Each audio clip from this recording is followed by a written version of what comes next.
Vietnam and the United States have upgraded their ties to a comprehensive strategic partnership. US President Joe Biden traveled to Vietnam for the occasion as he sought to move beyond the, quote, bitter past of the Vietnam War. The focus of the visit? To expand avenues of cooperation in trade, technology, and also boost Vietnam's capacity to fight regional and transnational crime. But there's also the looming threat from China in the region that formed the backdrop of the visit. Vietnam has territorial disputes with China, and the US is a big power rival to Beijing. President Biden clarified where the US stood on that. I don't want to contain China. I just want to make sure we have a relationship with China that is on the up and up, squared away. Everybody knows what it's all about. And as if to reinforce that point, both he and Vietnam's Communist Party chief warned on Monday against the, quote, threat or use of force in the disputed South China Sea, the water body where Vietnam too has competing claims with China and other countries. Beyond China, there are other points of agreement between Hanoi and Washington that President Biden was keen to highlight during his trip. For two countries that fought a long and bitter war, it took several years of diplomatic effort to reach this stage. Vietnam has now elevated the US to the top of its three-tier hierarchy for bilateral relations. President Joe Biden and I, on behalf of our two countries, have decided to approve the joint statement, upgrading relations between Vietnam and the US to a comprehensive strategic partnership for peace, cooperation, and sustainable development.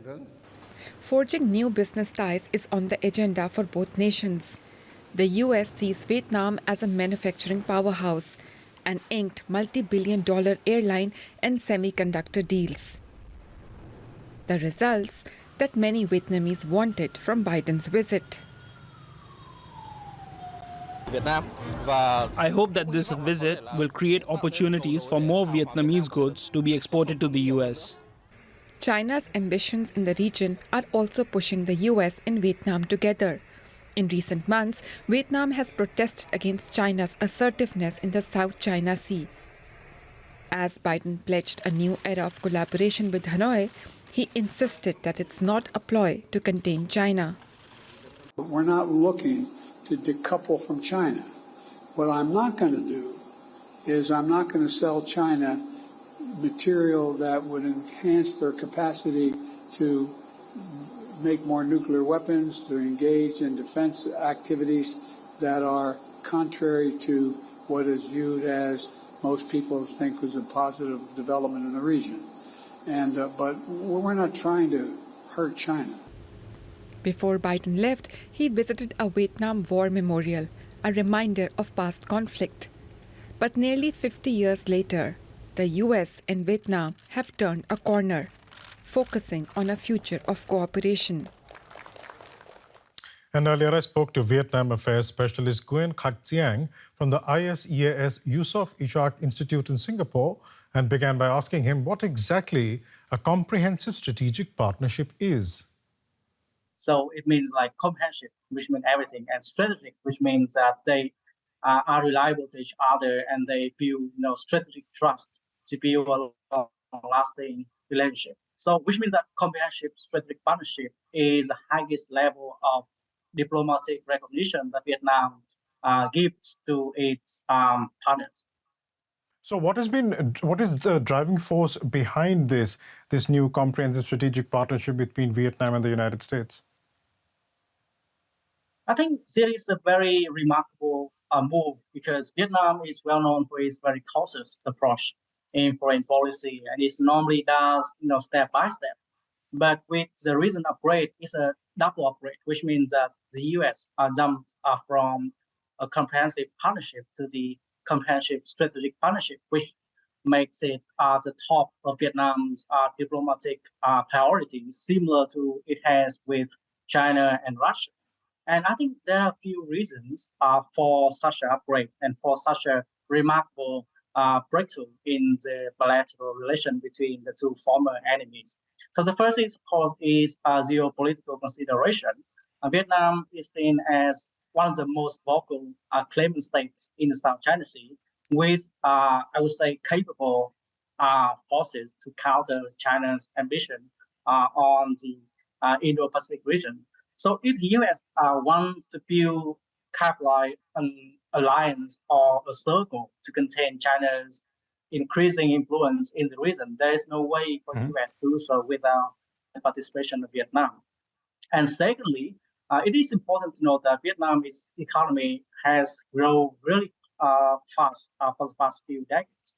And although of course, it's not as big as China, but Vietnam with 100 million population, young and very tech-driven economy, would be a very good alternative to China when the US wants to accelerate its de-risking and friendshoring strategy, which means that U.S. companies will be able to move to Vietnam as the alternate shelter away from China's influence. So both in terms of geopolitical consideration and economic considerations, the upgrade would mean really very considerably important for both Washington and Hanoi. You mentioned China, but Joe Biden said in Hanoi that the U.S. doesn't want to, quote, contain China. But look at this partnership with Vietnam, security agreements with the Philippines and South Korea, military exercises with Japan, India, Australia. I mean, there is no way Beijing sees this as anything other than an effort to contain China.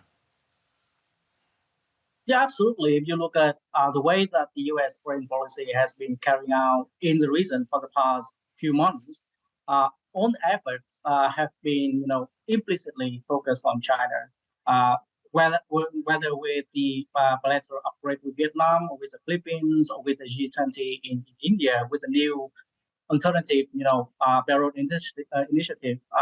All of the things they have been trying to do is trying to create a new, let's say, alternative economic approach and a political approach to China's influence in the region. They would say that it's not about China, but implicitly, it's all about China. It's all about creating a new rules-based world order, which benefits U.S. and its allies and partners in the region. And if China doesn't want to join such rules-based world order, and then it will, be the opponent of that, and will be very, very bad position to counter such influence by U.S. and its allies and partners. Now, Vietnam also has a comprehensive strategic cooperative partnership with China. How does Vietnam walk the line between having close ties with rivals, Washington and Beijing? Well, it's very hard for Vietnam to stay away definitely from China, because China is its neighbor, and there's no way for Vietnam to change that fact. And during its very long history, Vietnam has experienced a lot of invasions and aggressions from China. So maintaining the comprehensive strategic partnership with China is a way for Vietnam to keep China not too close, not too far. Whereas when Vietnam seeking a new strategic partnership with the US, it wants to have another external partner who is strong enough to stand up against China, to counterbalance China's influence, especially in the South China Sea. So having both very strong global superpowers as the comprehensive strategic partners would benefit Vietnam in a way that they can counterbalance against each other, and Vietnam can walk a fine line between the two. But of course, it is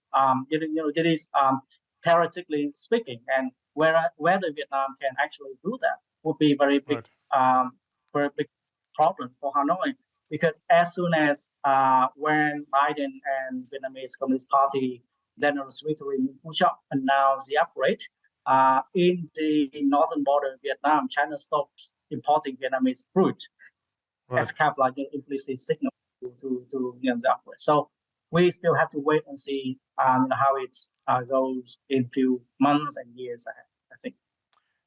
We'll leave it there for the time being, but thanks so much for joining us today, Nguyen Khac Thiang. Thanks very much. My pleasure.